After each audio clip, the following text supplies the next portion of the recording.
సిరిసిల్లలో మీడియాతో మాట్లాడుతున్న బీఆర్ఎస్ వర్కింగ్ ప్రెసిడెంట్ కేసీఆర్ గారి ఆలోచన ఇక్కడ నేత కార్మికులు ఆసాములు కావాలి, వర్కర్ ఓనర్ కావాలి, ఎన్ని రోజులు వేరే వాళ్ళ కింద పనిచేయాలి, మీరు ఇంకో 10 మందికి ఉపాధి ఇచ్చే వాళ్ళుగా తయారు కావాలి, ఇక్కడి పరిశ్రమ విస్తరించాలి, సిరిసిల్ల కూడా ఒక తిరుపూర్ మాదిరిగా వేల కోట్ల వస్త్ర ఉత్పత్తులను తయారు చేసే స్థాయికి చేరాలన్నది కేసీఆర్ గారి ఆలోచన.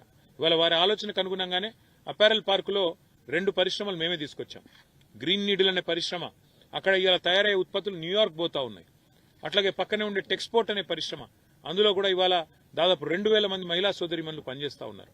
మా ఆలోచన ఇక్కడ ఏముండే అంటే, ఇక్కడ దాదాపు కనీసం ఒక 1500 మంది మా నేత కార్మికులు ఆసాములు కావాలి.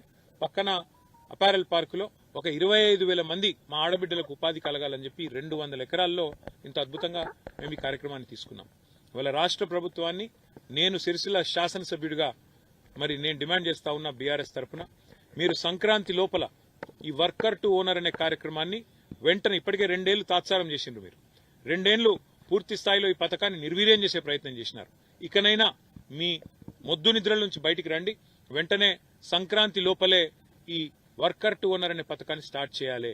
దానికి తగిన మొత్తంలో పూర్తి స్థాయిలో పవర్ లూమ్ సబ్సిడీ మీద కొనడానికి గతంలో ఏ ప్రణాళికలు అయితే ప్రభుత్వం రూపొందించిందో దానికి అనుకూలంగా వచ్చే బడ్జెట్లో కూడా డబ్బులు పెట్టాలి. మీరు సంక్రాంతి లోపల లిస్టు ఫైనల్ చేసి ఆసాములకు గనక మీరు లెటర్లు కేటాయించకపోతే సంక్రాంతి తర్వాత వెంటనే మా పార్టీ ఆధ్వర్యంలో సిరిసిల్లలోని నేతన్నలందరినీ ఇక్కడికి తీసుకొచ్చి, నేత కార్మికుల్ని ఇక్కడ తీసుకొచ్చి, ఎవరి కోసమైతే కేసీఆర్ గారు ఇంత పెద్ద కార్యక్రమం తీసుకున్నారో దాన్ని నిర్వీర్యం చేస్తున్న కాంగ్రెస్ ప్రభుత్వ వ్యతిరేక విధానాలకు, నేతన్నలకు వ్యతిరేకంగా చేస్తున్న ఈ విధానాలకు నిరసనగా ఒక మహాధర్నా కార్యక్రమాన్ని ఇక్కడే చేపడతాం.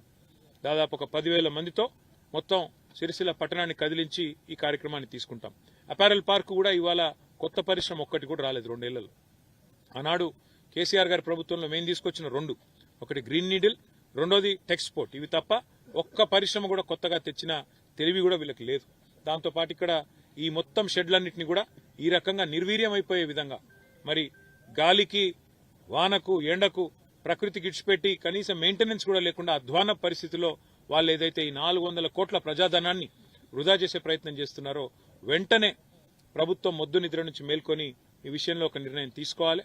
వెంటనే ఆసాముల లిస్టు తయారు చేసి పారదర్శకంగా మొత్తం మేమేదైతే 1500 మందిని ఆసాములు చేయాలి కార్మికులు అనుకున్నామో ఆ విధంగా ఇక్కడున్న సంఘాలతో మాట్లాడి పారదర్శకంగా లిస్టు తయారు చేయాలి. లేకపోతే సంక్రాంతి లోపల ఈ కార్యక్రమం పూర్తి చేయకపోతే పెద్ద ఎత్తున నిరసన కార్యక్రమం తీసుకుంటాం.